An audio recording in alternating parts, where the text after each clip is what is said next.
Program imunisasi COVID-19 kebangsaan PICK remaja dilancar secara rasmi hari ini.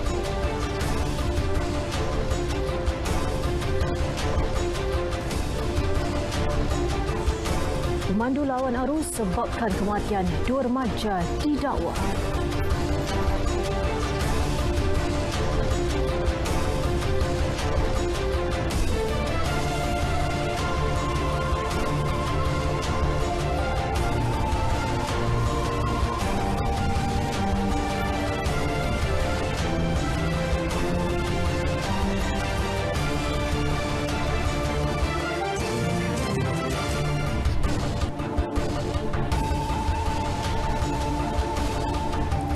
Assalamualaikum dan salam sejahtera. Berita wilayah 20 September bersama saya Nur Samri. Lintas langsung hari ini, Pahang, Sarawak dan Sabah. Sejajar pelancaran PICK remaja, kami juga akan memaparkan laporannya dari Johor, Kelantan dan Kedah. Terus bersama Berita Wilayah.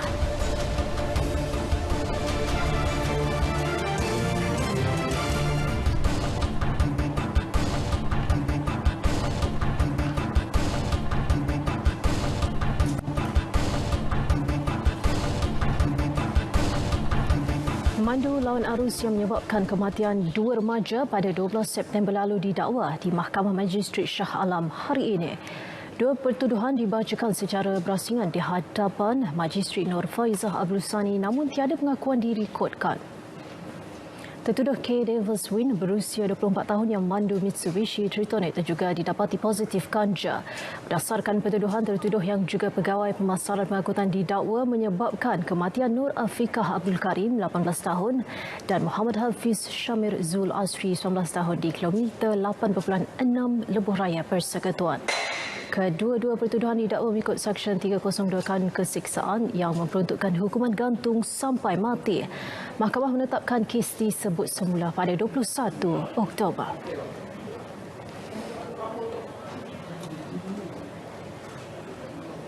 Program imunisasi COVID-19 kebangsaan PICK remaja dilancarkan secara rasmi hari ini menyasarkan 3.2 juta remaja berusia 12 hingga 17 tahun. Menteri Kesihatan Khadi Jamaluddin berkata PICK remaja penting sebagai persediaan untuk pembukaan sesi persekolahan bermula Oktober ini. Di mana kawasan itu mempunyai sedikit kekangan dari segi bekalan vaksin, kita sarankan agar PIK remaja ini dimulakan di kalangan remaja usia 16 hingga 17 tahun seperti mana yang dibuat di Putrajaya pada hari ini. Tetapi di mana vaksin itu mencukupi, maka saya pun telah bincang dengan Ketua Pengarah dan kita membenarkan untuk dilaksanakan keseluruhan terhadap 12 hingga 17 tahun. Beliau maklumkannya dalam sidang media pada pelancaran PICK remaja di Putrajaya. Seramai 323 pelajar SMK Putrajaya Persin 8-1 menerima suntikan dos pertama. Aku nervous tapi still bersyukur sebab kita Form 5 dah dapat first dose vaksin. Rasa macam gembira lah sebab semua orang dapat vaksin supaya dapat keluar, dapat pergi mana-mana.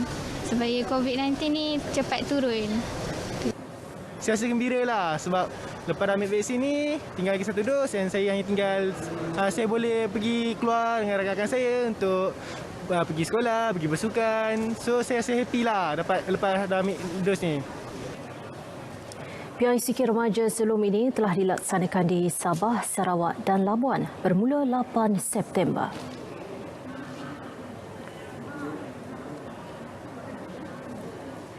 Sejumlah 85,076 remaja di Sarawak, Sabah dan Labuan telah menerima suntikan dos pertama vaksin COVID-19 setakat 16 September. Khadi Jamaluddin berkata tiada kesan sampingan serius dilaporkan.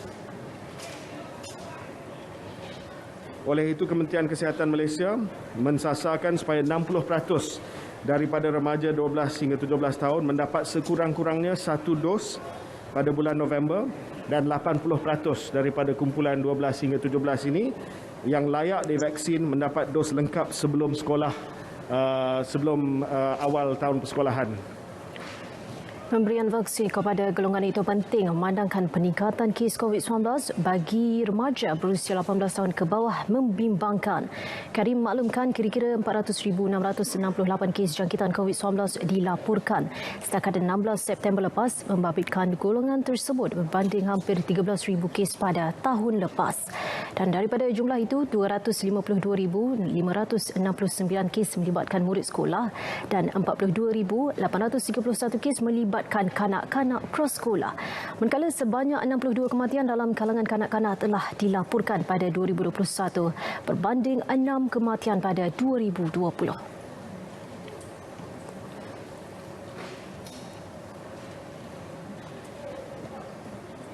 Seramai 295 pelajar Sekolah Menengah Kebangsaan Taman Daya menerima dos pertama vaksin COVID-19 mereka di Johor Bahru pagi tadi.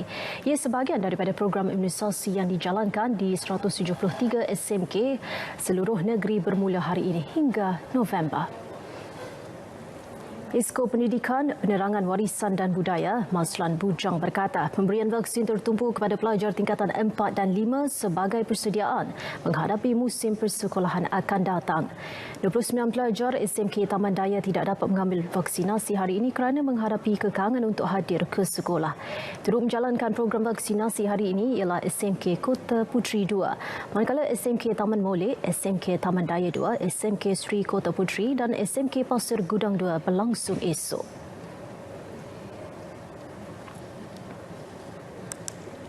Dan sebelum ni ada golongan pelajar yang telah divaksin di PBB, iaitu untuk pelajar tingkatan 6 bawah dan atas. Seramai dos pertama untuk tingkatan 6 yang telah divaksin. Dos pertama 10,197 dan dos kedua 7,442. Dan untuk tingkatan 4 dan 5, keseluruhannya jumlah pelajar 87,486. Dalam hari itu, Mazlan turut maklumkan pihaknya tidak menerima sebarang laporan berkenaan ibu bapa pelajar yang melarang anak mereka mengambil vaksin.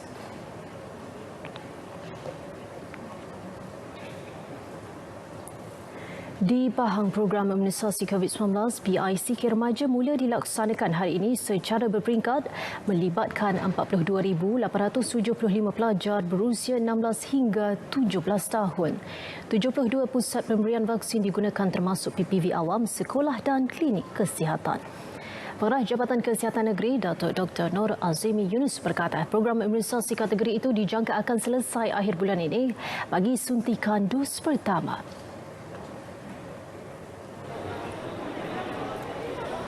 Mengguna pakai sebanyak lebih kurang 22 buah PPV awam seperti yang PPV awam di Majlis Belia di Kuantan ini, dan kita ada juga PPV di sekolah ataupun di institusi pendidikan sebanyak 44 buah, dan kita juga telah membuka ataupun mengguna pakai 4 buah KK kita yang kita laksanakan khas untuk remaja ini, semata-mata untuk kita memastikan remaja-remaja yang berumur 16 hingga 17 tahun ini kita sasarkan, kita akan selesaikan mereka pada akhir September ini.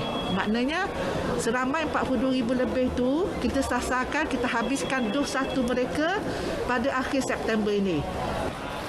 Remaja EKU yang ditempatkan di institusi pemulihan dan perlindungan serta remaja golongan rentan termasuk gelandangan akan menerima suntikan daripada program outreach vaksinasi yang akan digerakkan JKM dan sukarelawan. Mereka juga dibenarkan hadir terus ke PPV terpilih seluruh negeri berkenaan. Terdahulu beliau meninjau PPV Wisma Belia di Indra Mahkota, Kuantan.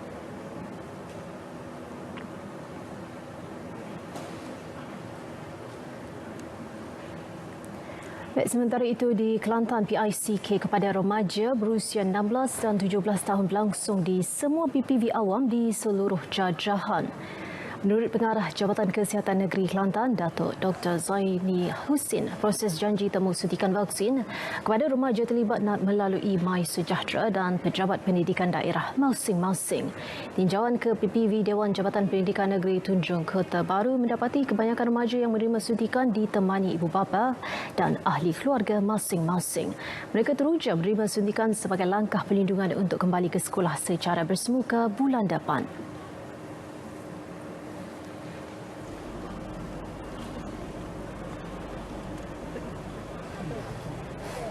Saya ni mari cocok sebab cikgu lah panggil, cikgu suruh panggil sini. Lepas tu bila saya cocok ni, bila saya mari ni, saya rasa bila kita buka sekolah saya rasa macam kita ni confident sikit. So, saya rasa yakin bila nak berhadapan dengan orang ramai. Saya daftar daripada bulan 8 itu. So hari ni sekolah lah panggil mari sini untuk cocok untuk pergi sekolah lah. Bagi perlindungan sikit. Sebab nak pergi extra Pihak sekolah hubungi untuk cocok ni. Lagipun tak lama lagi nak SPM. So digalakkan cocok. Sebab nak sekolah nak jauh daripada kena penyakit.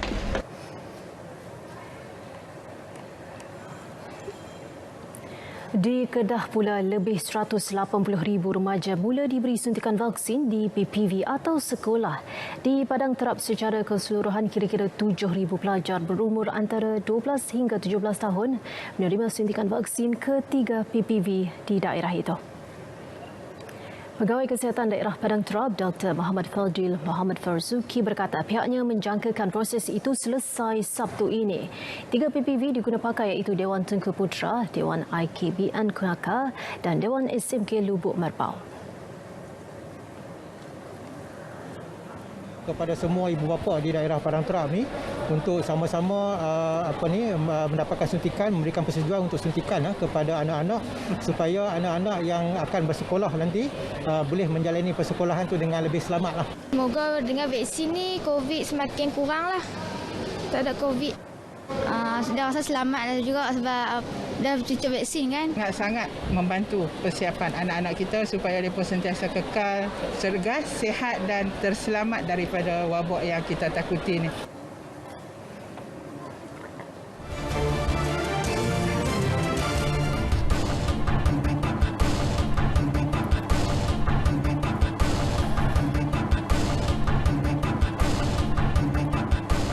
Malaysia beralih ke fasa endemik COVID-19 dijangkakan akhir Oktober ini. Namun persoalannya, adakah rakyat sudah bersedia untuk beralih ke fasa berkenaan dan hidup bersama-sama virus tersebut? Fikri Zaib ada perinciannya. Pandemik COVID-19 selama ini telah banyak mengajar kita untuk sedia berubah dan bakal memasuki fasa baru endemik. Pastinya menuntut kita untuk segera beradaptasi demi sebuah kelangsungan hidup. Di Kelantan dengan kadar vaksinasi penduduk antara yang terendah di seluruh negara setakat ini, pastinya memberi cabaran untuk berada dalam fasa berkenaan. Hakikat tersebut diakui Pengarah Kesihatan Kelantan, Datuk Dr. Zaini Husin, namun tetap kekal optimis. Kunci utama, rakyat wajib patuh kepada SOP yang ditetapkan selain pembudayaan amalan norma baharu kehidupan. Pada masa sama, perkembangan positif pemberian vaksin yang giat dilakukan di seluruh Kelantan juga menambah keyakinan ke arah persediaan mengharungi fasa berkenaan. Ketika ini, 75% rakyat Kelantan sudah menerima sekurang-kurangnya 1 dos suntikan vaksin. Sasaran 80% untuk mencapai imuniti kelompok dijangka mampu dicapai selewat-lewatnya awal bulan depan. Kalau kita lihat pada trend yang ada sekarang dengan peningkatan vaksinasi di seluruh negeri Kelantan, kita juga telah lihat kes-kes yang serius di hospital, kemasukan di hospital juga telah menurun. Walaupun bilangan kita masih lagi pada angka yang 4 angka di Kelantan ini sejak daripada 10 Ogos, tetapi majoriti yang kita terima adalah mereka dalam kategori 1 dan 2. Lebih 120,000 penduduk di Kelantan masih belum menerima suntikan vaksin COVID-19. Diharap mereka segera berbuat demikian di pusat pemberian vaksin secara hadir terus. Kita kena teruskan kehidupan kita. Cuma yang penting sekarang, kita kena ikut apa saranan oleh pihak kerajaan. Kita tetap kena jaga SOP. Kemana saja kita pergi, kita kena jaga SOP. Dan kalau boleh tempat-tempat yang ramai itu elakkanlah hadir. Kekal patuhi SOP, menang bersama. Fikri Zaib, Berita RTM.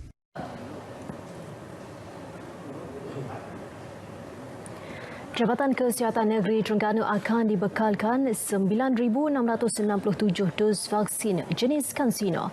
5,000 dos telah diterima semalam manakala bakinya pada 27 September. Pengarah Jabatan Kesihatan Negeri, Datuk Dr. Kasumi Ambung berkata banduan penjara Marang menjadi penerima pertama hari ini. Program akan diperluaskan ke semua penjara di seluruh negeri.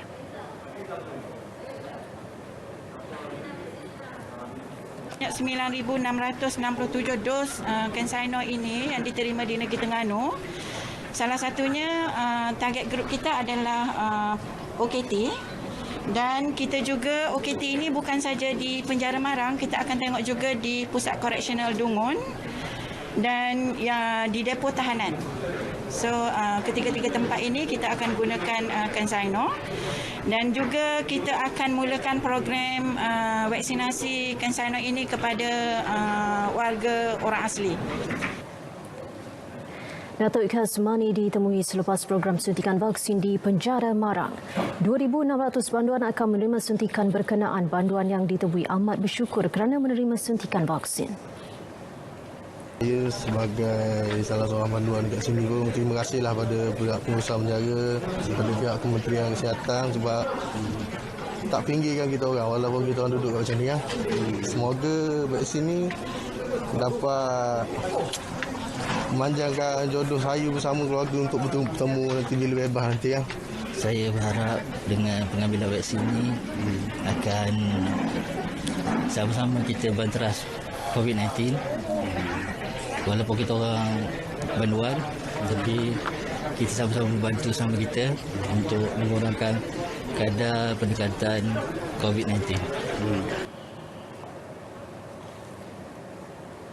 Pusat Penyelidikan dan Pembangunan serta Akademi Kecemerlangan Emas terbesar akan diwujudkan di Pahang. Langsung dari studio RTM Kuantan, Rohian Is Abdul Rahman. Rozi boleh kongsikan adakah pusat penyidikan ini yang pertama dalam negara? Ya, benar Nurul.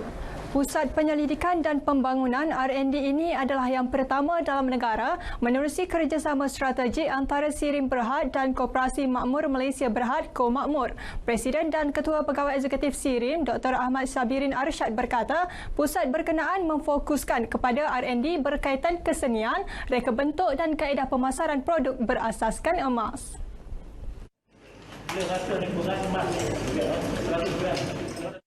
Pusat itu sedang dibina di Perkarangan Sirim Pahang dan dijangka mampu membantu usahawan baru dalam bidang perniagaan emas berkembang hingga ke peringkat global.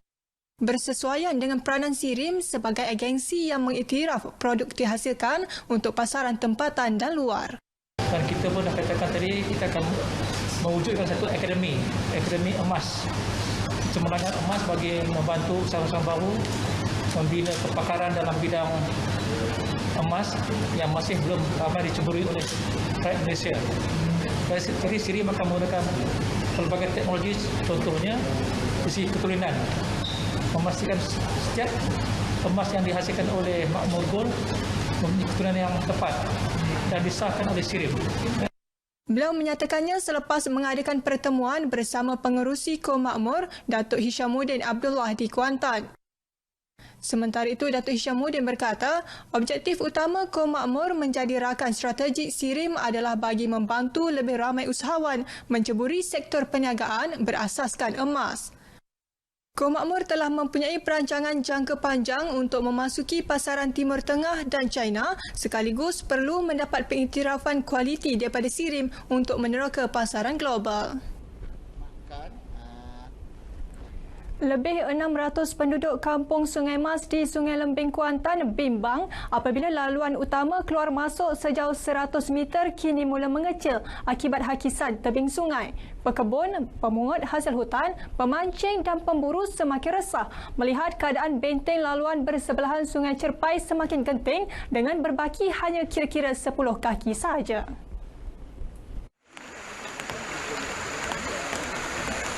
Menurut Ketua Masyarakat Orang Asli Kampung Sungai Mas, Deli Ramli Lam, kedudukan asal tebing sungai sebelum ini dianggarkan lebih kurang 40 hingga 50 meter dari laluan tersebut. Namun hakisan yang terjadi sejak tahun 2009 itu semakin buruk, terutama selepas musim tengkujuh. Dari tahun setahun sampai musim tengkujuh, hakisan tu berlaku. Kadang-kadang sampai 10 meter, hakisan tu berlaku lah. Lama-kelamaan sampai macam ni lah. Dah peringkat kritikal dah. Keadaan sungai ni. Ada kemalangan tak sebelum ni? Setakat ni tak ada kemalangan lagi lah. Setakat ini yang kita takutnya masyarakat luar ni kalau pergi malam ni tak perasan sangat. Walaupun ia kejadian alam, namun soal keselamatan jadi keutamaan kerana laluan tersebut juga digunakan penduduk luar kawasan untuk melakukan aktiviti rekreasi. Selain daripada kegunaan orang kampung dan juga kawasan ini kalau kita tengok adalah juga merupakan kawasan rekreasi, kawasan berkelah untuk pengunjung-pengunjung daripada luar untuk melepaskan orang kata penat lelah mereka sambil bersantai bersama-sama keluarga di sini. Jadi kalau laluan ni dapat diatasi, maka aktiviti itu dapat berjalan dengan lebih lancar lagi lah, insyaAllah. Kerisauan berganda menerjah memandangkan musim tengkujuh hampir tiba dan berharap pihak berwajib segera mengambil tindakan. Kalau boleh minta baikin dengan segera lah jalan ni, sebab jalan ni jalan utama kita nak pergi kerja. Kalau tak ada jalan ni memang payah lah. Nak pergi kerja. Itulah. Minta ada baik pulih lah jalan ni. Dua lokasi mempunyai masalah hakisan dan tebing runtuh yang kritikal sudah diajukan kepada pihak kerajaan negeri untuk diambil tindakan. Salah satu daripadanya merupakan laluan di dalam kawasan kampung yang sudah runtuh hampir 50 meter dan selesai dibaiki 2 minggu lalu. Jabatan Penyiaran Negeri Pahang dengan kerjasama Kelab RTM Kuantan menganjurkan program Pahang FM Prihatin Siri 2.0 sempena sambutan Hari Malaysia baru-baru ini. Ia dianjurkan susulan kejayaan program pada 31 Ogos lalu.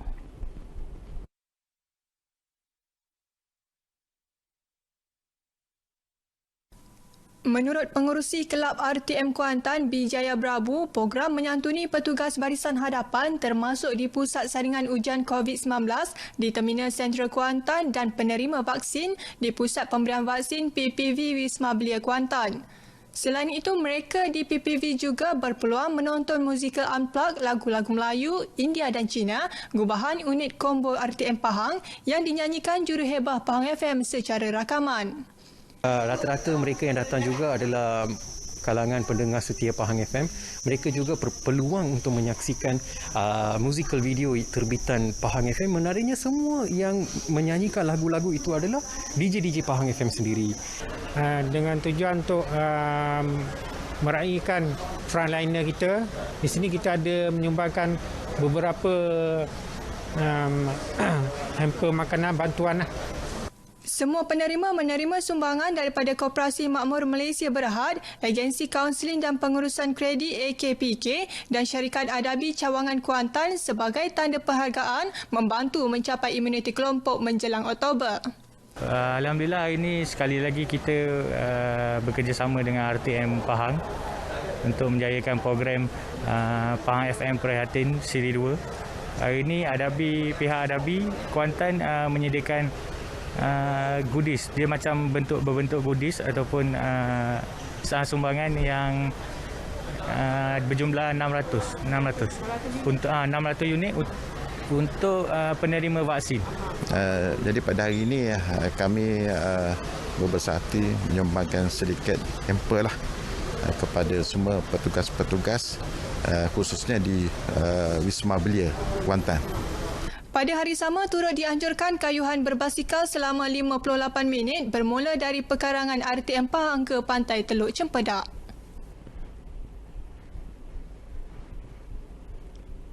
Paparan itu tadi mengakhiri bingkisan dari Pahang untuk berita wilayah hari ini. Kembali bersama Nurul untuk berita seterusnya. Silakan. Terima kasih, Rosie. Baik, laporan dari Bumi Kenyalang selepas ini.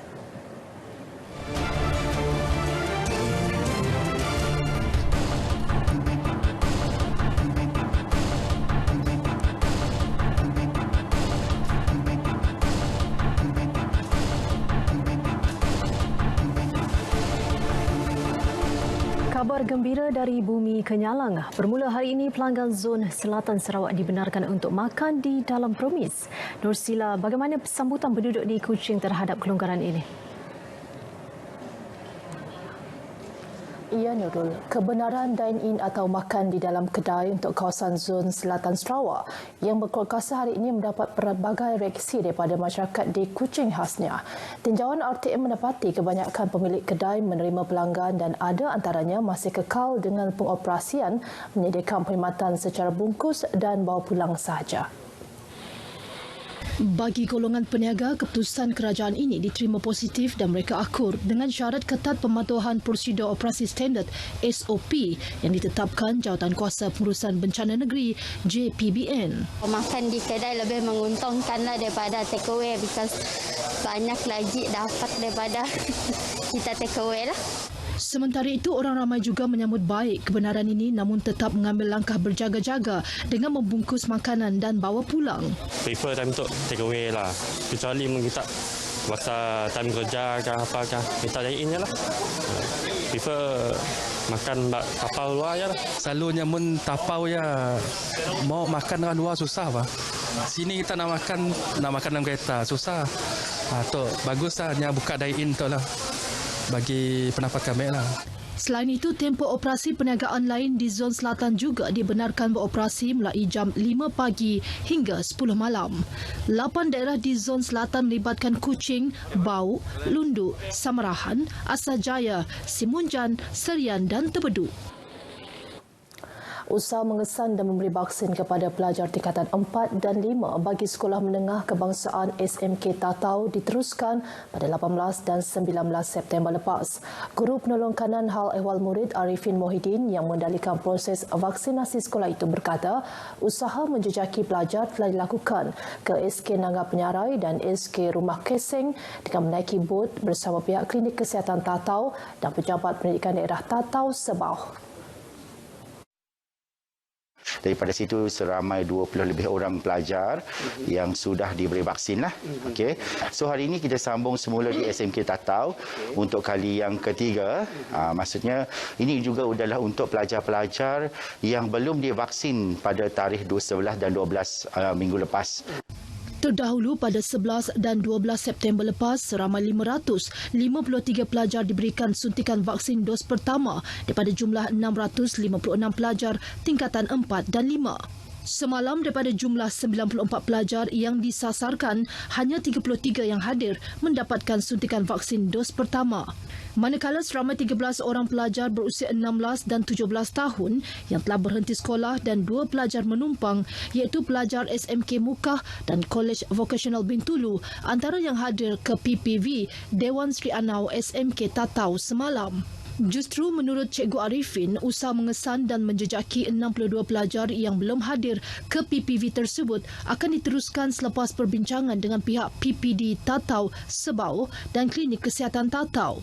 Sementara itu, pelajar yang ditemui memaklumkan mereka tidak hadir menerima suntikan sebelum ini, ekoran rumah panjang mereka dikenakan Perintah Kawalan Pergerakan diperketatkan PKPD. Namun mereka bersedia menerima suntikan vaksin demi melindungi diri daripada risiko kesan jangkitan COVID-19 apabila sesi persekolahan dibuka kembali bermula 3 Oktober. Kami orang belajar dalam satu kelas, terlalu ramai, so kemungkinan wabak tu boleh tersebar. Betul. Kenapa macam tu? Sebab besar kemungkinan akan penularan wabak tu semakin banyak.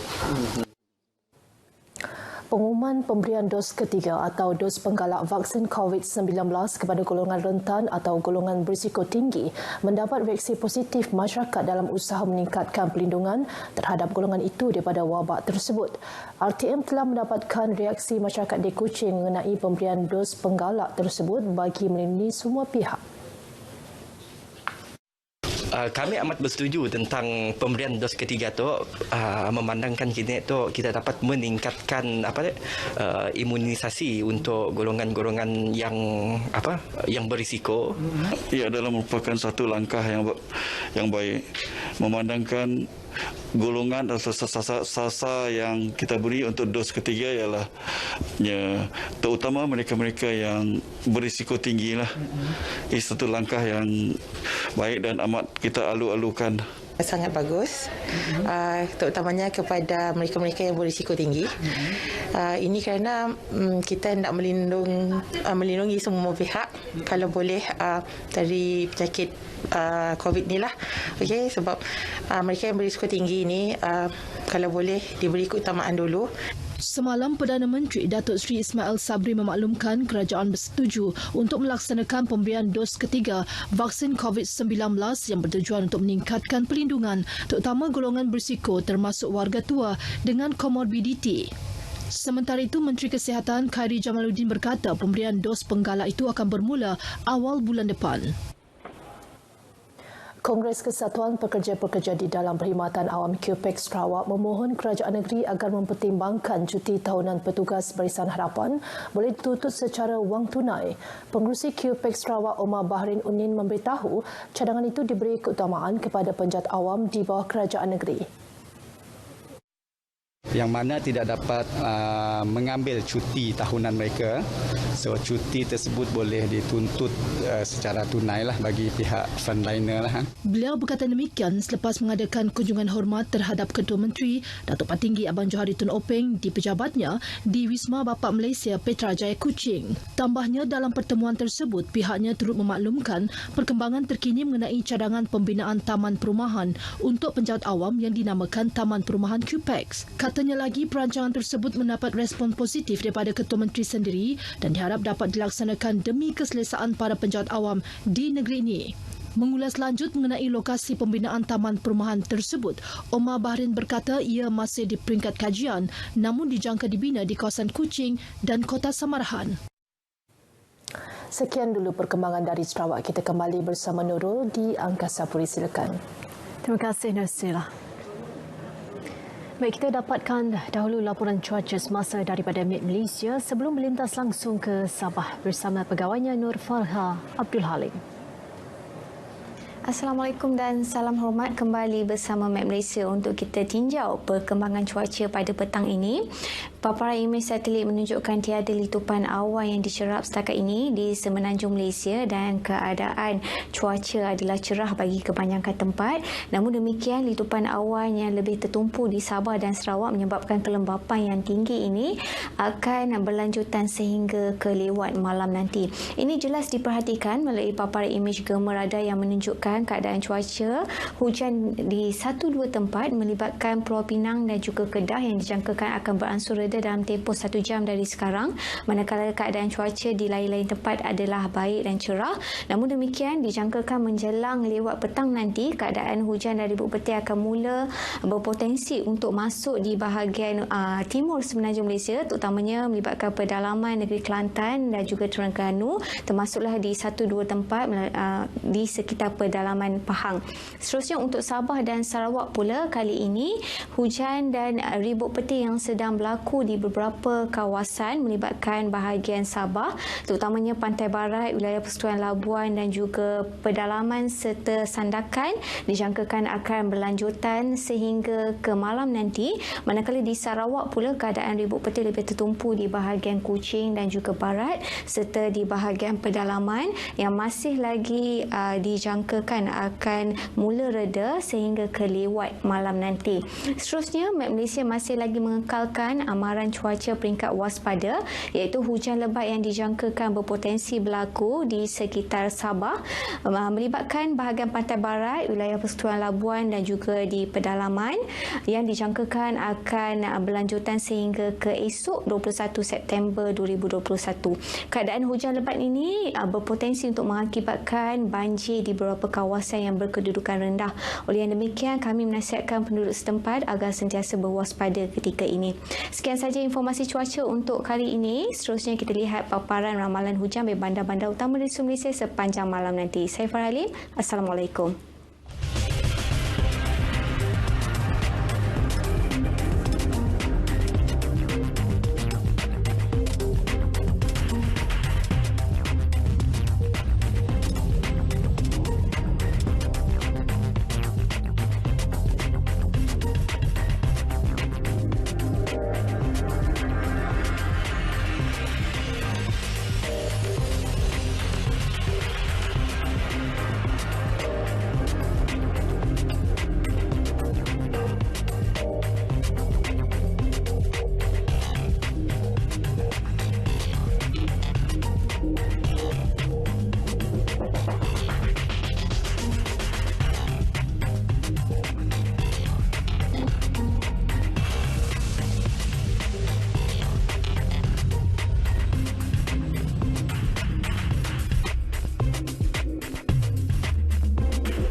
Kejadian tanah runtuh dan vaksinasi golongan remaja menjadi tumpuan perkembangan semasa dari Kota Kinabalu. Kita terus saja bersama Konsultan Pahlawan. Baik Nurul, susulan kejadian tanah runtuh di kilometer 52.35 Jalan Tambunan Kota Kinabalu berhampiran air terjun Masakop Tambunan semalam. Pengguna jalan raya dinasihatkan menggunakan jalan alternatif berikutan laluan utama yang turut menghubungkan Penampang dan Tambunan. Ini tidak dapat dilalui semua jenis kenderaan. Terdapat 3 laluan alternatif iaitu Jalan Kimanis Keningau Tambunan, Jalan Ranau Tambunan atau melalui Kampung Tudan ke Tamparuli. Pengarah Jabatan Kerja Raya Sabah Insinyur Ali Ahmad Hamid yang ditemui ketika meninjau lokasi runtuhan berkata pihaknya mengesan runtuhan cerun setinggi 30 meter dan lebar 80 meter ekoran hujan lebat dalam kejadian sekitar pukul 7 malam. Kita mendapati bahawa puncak keruntuhan cerun ini adalah disebabkan air yang berlebihan. Apa yang berlaku kita perhatikan dia punya kalbat itu telah tersumbat sejak beberapa hari yang lalu dan kalbat itu menyebabkan air melimpah di atas jalan raya dan ini adalah taraf puncak. JKR akan menyediakan satu lencongan sementara dijangka siap dalam tempoh 2 hingga 3 minggu. Dianggarkan 5 hingga 6 juta ringgit diperlukan bagi penyelesaian kekal kerosakan ini. Sementara itu, Pegawai Daerah Tambunan Jumain Abdul Ghani memaklumkan seramai 42,000 penduduk Tambunan terkesan akibat laluan ditutup berikutan runtuhan ini. Saya ingin memberi nasihat kepada awam di luar sana supaya kalau boleh mengelakkan melalui jalan ini kerana dalam keadaan tidak selamat. Sila gunakan jalan-jalan alternatif yang ada. Kita beri peluang kepada pihak berkuasa untuk menjalankan kerja-kerja di kawasan ini. Para pengguna jalan raya dan penduduk diminta bersabar menggunakan laluan alternatif meskipun agak jauh demi keselamatan masing-masing. Pusat Pemberian Vaksin PPV Dewan KDCA Penampang menyasarkan 1,000 individu remaja mendapatkan suntikan vaksin di pusat berkenaan setiap hari. Penyelarasnya, Chi Yuen Yi optimis sasaran mampu dicapai berikutan sambutan menggalakkan setakat ini. Program vaksinasi remaja berumur 12 hingga 17 tahun yang dimulakan 16 September lalu diharap turut dimanfaatkan oleh golongan remaja bukan warga negara. Vaksin remaja di PPV KDCA bermula pada 16 September 2021. Sambutan angkat meriah bermula pada 16 September. Jadi sasaran kita ialah 1,000 orang setiap hari. Prosesnya ialah remaja bawa kad pengenalan atau dokumen. Kalau yang bukan warga negara bawa pasport. Kalau yang tiada dokumen pun boleh juga. Tinjauan pemberita di PPV ini rata-rata remaja yang hadir berasa teruja dan gembira. Saya rasa bersyukurlah dapat vaksin. Kan biasa vaksin cuma untuk 18 ke atas, sekarang boleh sudah untuk yang di bawah umur. Terus semoga dapat sekolah lah nanti. Saya pun gembira juga dapat vaksin. Harap-harap laju sikitlah dos 2. Kayak hari ini saya sudah kena vaksin dan saya sangat gembira dan harap kawan-kawan yang lain pun vaksin. Hari ini kena first dose, gembira lah, baguslah, gembira sebab boleh pergi sekolah, berjalan-jalan dan berasa selamat. Sementara itu, perkembangan semasa COVID-19 di negeri ini, Sabah mengekalkan tren penurunan kes positif dengan 1,255 jangkitan baru direkodkan hari ini berbanding 1,356 semalam. Angka hari ini juga merupakan yang terendah sejak 10 Ogos lalu. Menurut kenyataan Menteri Kerajaan Tempatan dan Perumahan Datuk Seri Panglima Masidi Manjun, pola penurunan jangkitan baharu seiring dengan bilangan daerah merekodkan pengurangan kes iaitu 18 daerah. Hanya 8 daerah mencatat pertambahan kes manakala Sipitang kekal seperti semalam. Saringan kontak rapat kekal penyumbang tertinggi kes positif iaitu sebanyak 602 kes, diikuti saringan bergejala 357, saringan kluster 86, saringan bersasar 81 dan melalui saringan lain-lain 129 kes. Satu kluster baru direkodkan iaitu kluster sawit M1 Kinabatangan dengan 38 kes setakat ini. Sebanyak 590 bakul makanan diagih kepada penduduk di Kampung Sundang Laut, Batu Sapi, Sanakan. Di antara 4,000 bakul makanan, fasa 4 disalurkan kerajaan negeri bagi meringankan beban keluarga miskin tegar dan B40 yang terjejas akibat pandemik COVID-19.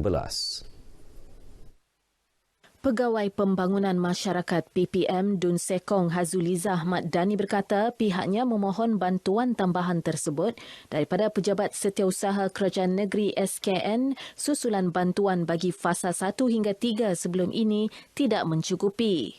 Kita sasarkan satu buah rumah akan dapat satu kit bakul makanan.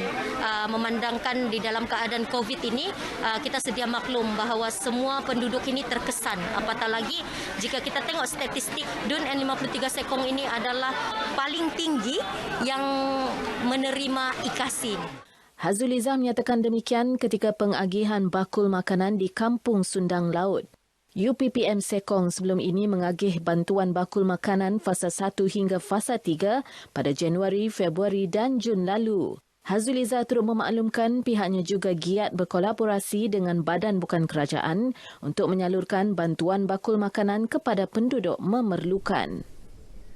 Pembukaan semula Taman Ujana Rimba Tropika Kota Kinabalu untuk aktiviti senaman dan riadah bermula Sabtu lalu mendapat reaksi positif orang awam. Tinjauan RTM mendapati orang ramai gembira dan teruja walaupun aktiviti yang dibenarkan dihadkan.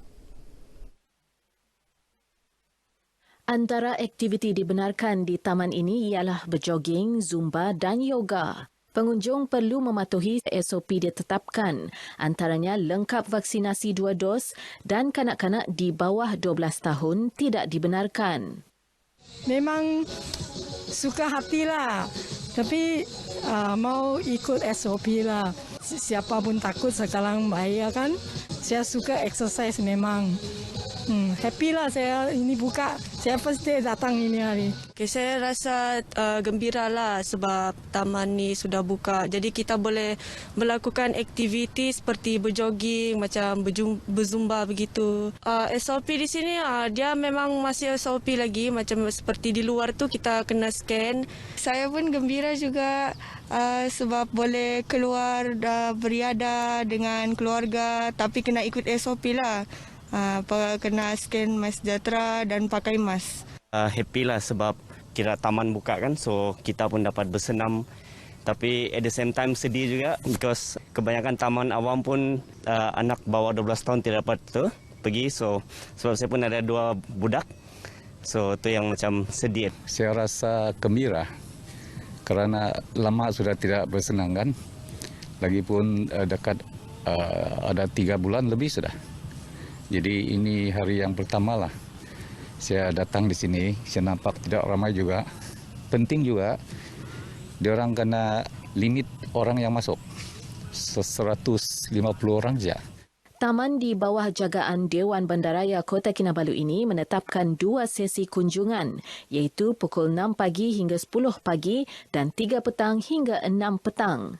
Had kemasukan pengunjung ialah 150 orang dan tempoh masa dihadkan 2 jam.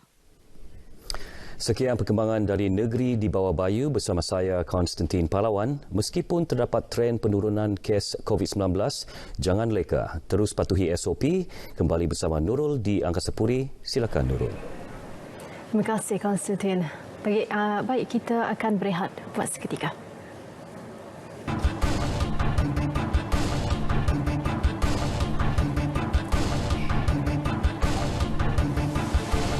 Rata-rata penduduk pedalaman di Johor yang tidak mendaftar MySejahtera dikenal pasti punya kekangan kemudahan internet serta tidak mahir menggunakan teknologi. Isu tersebut dikesan dalam kalangan penerima yang hadir di program vaksinasi outreach yang dijalankan sekitar perkampungan di Johor.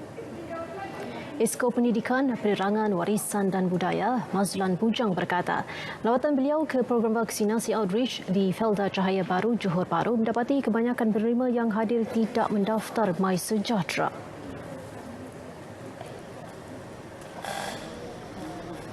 Ini bermaksud bahawa program outreach ini adalah satu program yang amat berkesan, terutama untuk kita detect rakyat-rakyat yang belum lagi mendaftar dalam MySejahtera, yang mereka ni sebenarnya diorang ni tidak celik IT.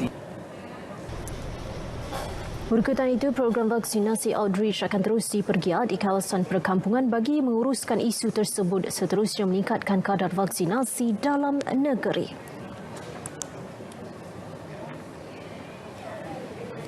Yang di-Bertuan Negeri Melaka, Tun Dr. Muhammad Ali Muhammad Rusam berharap Kerajaan Persekutuan dapat meluluskan peruntukan projek penaik taraf lapangan terbang antarabangsa Batu Berendam LTAM yang bakal dibentangkan dalam Belanjawan 2022 pada 29 Oktober. Naik taraf dilihat mampu memulihkan sektor pelancongan negeri yang terjejas sebelum ini sekaligus meningkatkan semula ekonomi negeri, khasnya bagi subsektor pelancongan kesihatan. Kerajaan negeri perlu mempergiat usaha mendapatkan kelulusan Kerajaan Persekutuan bagi menyegerakan penambahbaikan infrastruktur LTAM. Penambahbaikan ini termasuklah menambah bilangan ruang parkir pesawat dan sistem urusan penumpang serta pemanjangan landasan bagi memberi keselesaan pesawat mendarat dengan kapasiti penuh. Ia sekaligus membuka ruang kepada lebih banyak laluan domestik dan antarabangsa bagi menyokong sektor pelancongan kesihatan dan sosial yang lain.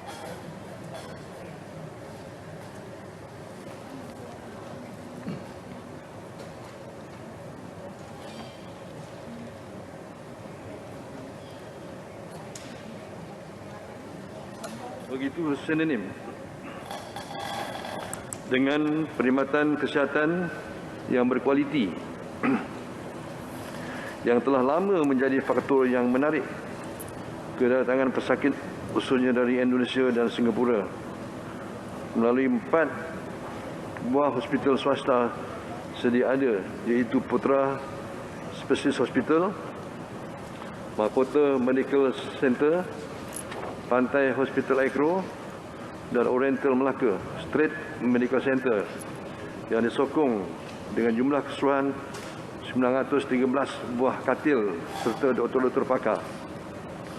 Ianya mampu memenuhi permintaan di sektor perkhidmatan ini. Beliau berucap pada perasmian pembukaan persidangan pertama Penggal keempat Dewan Undangan Negeri Melaka yang ke-14 di Seri Negeri Air Keroh.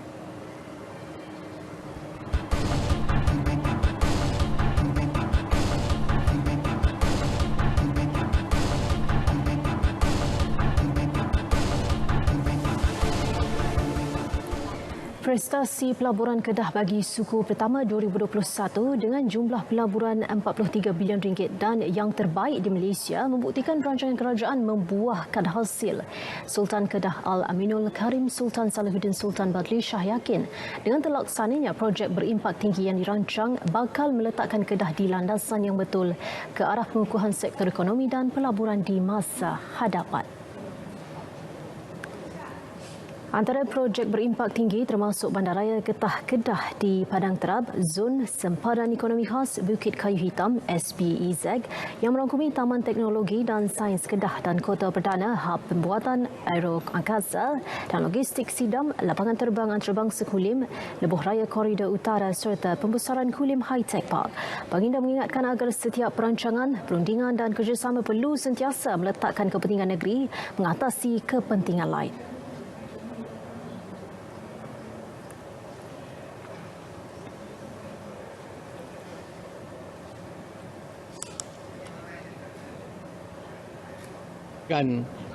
Kepada pentadbiran kerajaan negeri di atas kejayaan merencanakan agenda ekonomi dan pelaburan di negeri Kedah. Selaras dengan prospek ekonomi negeri yang semakin pesat, Beta menyeru kepada jentera pentadbiran agar lebih bersiap siaga, khususnya kepada para pegawai tadbir negeri Kedah yang menjadi nadi jentera pentadbiran di negeri Kedah. Baginda bertitah merasmikan pembukaan mesyuarat pertama penggal keempat Dewan Undangan Negeri Kedah ke-14 di Wisma Darul Aman. Titah Baginda Pelan Pembangunan Kedah 2035 perlu dilaksana secara tersusun. Begitu juga dengan tempoh sesebuah perancangan perlu melihat matlamat yang besar dan tempoh yang panjang agar tumpuan tidak dibazirkan dengan pelaksanaan program dan projek yang tidak terarah. Pelan Pembangunan Kedah 2035 perlu didukung semua pihak, kerajaan negeri mahupun persekutuan untuk dilaksanakan dengan serius bagi tempoh 15 tahun bermula tahun ini. Sekaligus mencapai visi untuk menjadikan negeri Kedah sejahtera dan berdaya huni.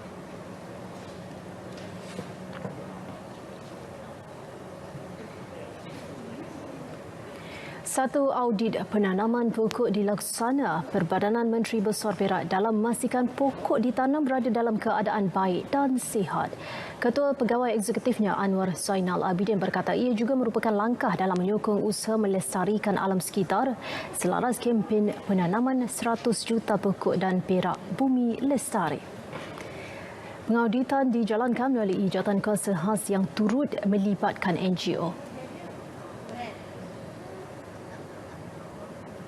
Kita ada apabila kita dah tanam tu kita tubuhkan satu jawatan kuasa task force untuk pergi balik ke kawasan-kawasan penanaman tu untuk mengaudit semula. Apa yang kita belanjakan tadi asalnya tadi kalau kita beli 10,000 ada tak 10,000 kita auditkan sama. Dan audit ini bukan hanya dibuat oleh MB Incorporated, ia juga melibatkan UPN dan juga NGO-NGO yang expert di dalam bahagian masing-masing. Aspek pemeliharaan dan pemuliharaan pokok untuk turut dititik beratkan jawatan kuasa itu. Sebanyak 75,000 pokok berjaya ditanam Perbadanan Menteri Besar Perak dengan usaha sama 50 agensi terlibat.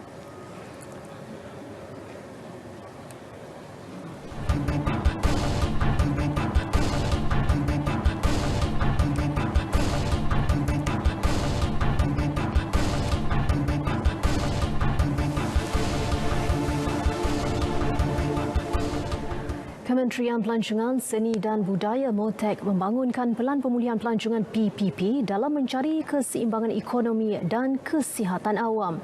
Ia salah satu usaha MOTEK mengembalikan keyakinan pelancong terhadap tahap keselamatan di sesuatu destinasi selain berusaha memastikan sektor pelancongan mampu jana semula pendapatan.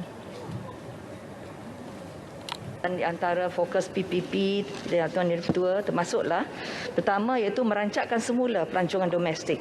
Kedua, membantu mempercepatkan proses pemberian vaksin kepada rakyat tempatan termasuk petugas-petugas barisan hadapan sektor pelancongan, seni dan budaya di seluruh negara dalam usaha mencapai immuniti kelompok di destinasi pelancongan popular negara. Ketiga, mempergiatkan kempen promosi rindu melancong. Jom vaksin dulu dalam menggalakkan lebih ramai rakyat Malaysia untuk mendaftar di bawah program vaksinasi COVID-19 kebangsaan. Keempat, mengembalikan keyakinan awam untuk melancong dengan mempromosikan Malaysia sebagai destinasi yang selamat, bersih dan sihat. MOTEK juga telah melaksana beberapa inisiatif bukan kewangan bagi membantu syarikat pengendali pelancongan antaranya dengan memberi beberapa kelonggaran. Antaranya kelonggaran kompaun, pengecualian fee dan kelonggaran syarat lesen kepada pengusaha pelancong. Ia memanfaatkan 5,340 syarikat pengendali pelancongan yang berlesen di bawah MOTEK. Datuk Seri Nancy Shukri menjawab soalan Ahli Parlimen Ceras Tan Kok Wai di Dewan Rakyat. Jabatan Penerangan Japin Wilayah Persekutuan Kuala Lumpur memilih komuniti Taman Segambut bagi menerima 20 sumbangan keluarga prihatin. Program bertujuan membantu keluarga terkesan akibat COVID-19 seterusnya mempromosikan keluarga Malaysia kepada masyarakat setempat. Antara pengisiannya selain pemberian bakul makanan adalah penyampaian jalur gemilang,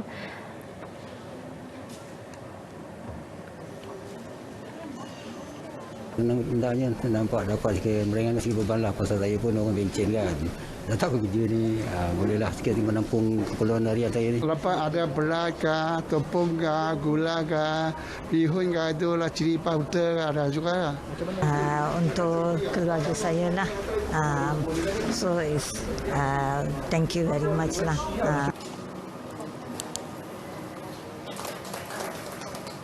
Pengarah Japin Kuala Lumpur dan Putrajaya, Lim Antek berkata pada masa akan datang, Japin akan melaksanakan beberapa program bagi meningkatkan jati diri seterusnya memberi kefahaman kepada komuniti mengenai keluarga Malaysia. Juga sekarang sedang mempromosikan keluarga Malaysia, dan keluarga Malaysia adalah satu perkara baru yang telah diperkenalkan oleh kerajaan, dan kita dalam perangan akan memastikan rakyat faham tentang apa itu ciri-ciri keluarga Malaysia. Baik, sedikit perkembangan sukan. Perkembangan bola sepak tempatan Terengganu FC, TFC mahu memanfaatkan sepenuhnya tenaga 9 pemain import termasuk 4 dari skuad adik TFC 2 bagi mengharungi saingan Piala Malaysia 2021. Ketua Jurulatih Nafuzi Zain berkata, beliau sedikit lega kerana mempunyai lebih pilihan pemain import untuk disesuaikan dengan jadual Piala Malaysia yang padat. Bagaimanapun, faktor keserasian dan prestasi semasa bermain masih menjadi kriteria utama untuk pemilihan pemain yang akan diturunkan pada saingan yang bermula Sabtu ini. TFC diundi dalam kumpulan B bersama-sama pasukan Selangor FC, Perak FC dan pasukan di kedudukan ketiga Liga Perdana. Nafuzi mengakui juara 33 kali Selangor merupakan lawan yang perlu diberi lebih perhatian. Dengan reputasi sebagai pasukan paling berjaya dalam kancah Piala Malaysia, corak permainan Selangor FC juga dilihat semakin meningkat dan menjadi dalam saingan liga. Baik, saudara, berita wilayah 20 September 2021 berakhir di sini. Terima kasih atas kesetiaan anda bersama kami. Saya Nur Zamri yang sahih di Berita RTM. Assalamualaikum dan kita berjumpa lagi.